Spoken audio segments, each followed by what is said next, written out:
YouTube, what the crap's going on? Al Gorebull's campaign manager here, and I just need to bring you a message. You see, Al Gorebull needs your vote. He knows that all of you filthy humans need to be destroyed. And so if you will just come and vote for him and get things over with, he will be the God Emperor of all the Earth. He will destroy all humans equally, and you know what? He'll even throw in elves and dwarves and everybody else for free as well. Because Gorebull cares. He doesn't let people go without being destroyed. Everybody gets equal destruction. How can you not vote for equality? So just remember, folks, when you go to the polls, vote for Al Gorebull. That's right. So I've been working for his campaign for a long time, ever since Warhammer 1. I'm a big fan of the Beastmen. And if you all don't know, that was the running joke. We had Al Gorebull, who's been kind of a fake Warhammer politician ever since, and been pretty enjoyable. Yeah, so I'm playing Beastmen. I've got 4 Gore herds with shields, a couple of Ungor spears. I have some Centaur great weapons, 3 of them. I've got a couple of throwing axes, a couple Tuskors. I do have a Doom Bull and a Shaman Sorcerer that I'm kind of waiting to move forward because I just don't want them to get sniped or picked off. I was moving my units up the flank and I spotted some hidden wing lancers. I am playing against Indy Pride from Milk and Cookies Total War. He's playing as Kislev. I hadn't had a chance to match the Beastmen up against the Game 3 factions yet, and I wanted to get started. He's got some Griffin Legion and some more Wing Lancers on the other flank. I like the pick of Heavy Cavalry. It makes a lot of sense against almost all Beastmen units. A lot of them come with low armor. The Kislev Cavalry would deal massive damage to low armor units. We have a skirmish going on over here, which starts pretty darn well for me.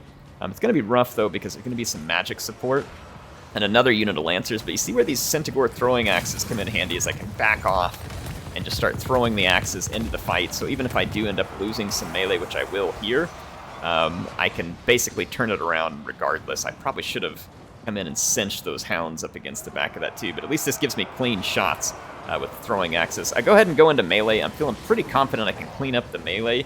Even though there's a couple of Zargard in the back, like the infantry doesn't worry me terribly. Obviously what damage it does could be bad for me, but I'm pretty sure I can win that fight. Not too much question. I got my leaders coming up now. I decided to go ahead and run this. A little bit risky for me to run in without leadership, but you know, I was like, whatever, this will keep me from, like I said, potentially getting sniped out or something, but it didn't end up being any units that were looking to snipe me, so it should be okay. My Tuskor Chariots got back here, started getting a little bit chewed up because they got trapped by a Kossovite Dervish, so that is not ideal for me.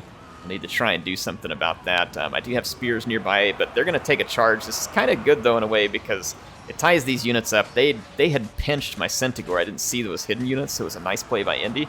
But after he pinched the Centaur with great weapons, I was able to get some revenge here by just pitching a bunch of axes into this fight while he was busy with these spearmen. And then I also got a Flock of Doom there, so I ended up getting pretty good value out of that cheap spearman. He got charged by that cavalry, so I'll take that. I'm going to need it. This bear is going to be tricky to kill. However, I'm feeling like if I can just get rid of some of the chaff, I can probably get to the end, have enough axes and stuff left over to finish it. At least that's what I was hoping. This Buy Our Blood ability is a real pain in the butt because it kept these Kossovite dervishes around long enough for the Ice Witch of Tempest to save them. Now, she's riding around on her snow horse, and she's got a couple of blob busting spells. She's got Hailstorm and Blizzard, which are both going to be stationary effects that can basically punish anything that gets into a blob. Now, Hailstorm will definitely do damage to her own units. I think Blizzard does, but not really against an SCM. So basically, if I go blob into this elemental bear, he's waiting to punish me for it. So I need to be a little more careful about how I choose to take engagements and when I take those engagements. And so far, I've made a couple of mistakes with engagements. However, the power bar's still looking okay. Things are still potentially looking winnable here. My chariots are free. They're going to be running all over the Zargard. So that's great news. I've got units coming back. I have had to use way more throwing axes than I would have liked to get rid of the Griffin Legion and some of these other units here, but I am starting to pump the bear full of throwing axes over here. The downside is I only have one Centaur with great weapon left, and I decided to put a charge on these Zargard thinking I'd be cheeky, and of course I get punished for it with Blizzard, and I was not able to get away in time.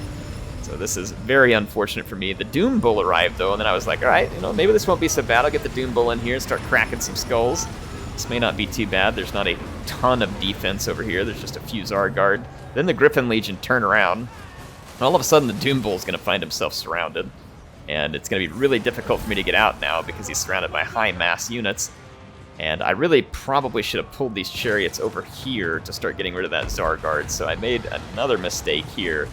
And then there was a cat summoned to finish the encircling, and the cat is going to be a problem, because he's got AP and anti-large. And with all these other units helping to shield it, he'll do pretty good there. So again, throwing axes, chewing into the bear, balance of power slightly in my favor, but this is a mistake over here. And that Buy Our Blood, again, kicking in and keeping these units in the fight, otherwise it may have routed. So not an ideal situation for me. I really need to get my axes into the bears, but at the same time, like, my bull needs some help here. But I'm just kind of limited in how I can respond. And if I come charging back in here, look at this, my Centaurs regrouped and then unfortunately stopped in front of an armored Hussar and got shot. So that was pretty unfortunate. Power bar's back down to dead even now, so it's a close fight. It's definitely a close fight. I do not know how much magic the Ice Witch has, so I'm always kind of concerned at this point about charging in and finishing something off. But at the same time, like, look at this. This is so sad for me. My Doom Bull finally gets out, and I was thinking, all right, I'll turn around and punch this Ice Witch in the face, but that's right when the bear gets free. So now, after I finally got him out of that blob, he's going to get pinched between the Ice Witch and the giant bear. So I've managed to waste my Doom Bull, which is really going to cost me. There's a lot of frostbite and other things there that are making it really slow. It's making it very difficult for me to get out of any of these fights. I had thought about bringing Morgar, and I kind of went for the Doom Bull because he was a little faster and does a little more damage, but I am kind of regretting not having brought Morgar, because his Summon a Chaos spawn would have been very helpful. His healing would have been potentially helpful. The downside is he doesn't have any armor. But I was like, I don't know, maybe Morgar would have been the better pick. You all can tell me what you think. Not over yet, though. I've definitely got a chance to win this, and I feel like I can. The bear is hurt real bad. I've got a few axes left over here I can shoot into it. I feel like that Kislev has to basically be out of magic at this point, so I'm starting to feel a little more confident. I was like, I think we can win this. It's been a little ugly in a few spots, but I feel like I can take out the bear. If we can get rid of the bear, the Ice Witch isn't going to be much of a challenge. Most everything else for Kislev has been run off. But I have units that are routing. Without having a leader in the battle, I'm a lot more susceptible to stuff like this, where all of a sudden I just get terror routed. So that was less than ideal. But again, this is great right here. I'm just chunking hit points off this bear. He's still got 2,800, though. It's a big model. A lot of hit points. I have a little bit of AP in my chariots. It's not the best. I've got a few Centaurs with great weapons left. I've got my Bray Shaman, who does pretty decent AP damage. I've got units regrouping. I'm going to start pulling them back in. I'm going to use Doom Flock to help finish off these armored Hussars. I do have the Curse of Honra Heir as well. And again, one thing, looking back on this battle, Curse of Honra Heir and Doom Flock haven't been bad, but I was waffling on whether I should bring the Transformation of Kaidan, which is the Manticore summon. And quite frankly, right now, I think that just having been able to summon a Manticore would have been probably more useful than dropping, like, Curse of Honra Heir or something. So I feel like it's probably another mistake on my part. We'll see, because the battle's not over yet. And like I said, I have a potential to win.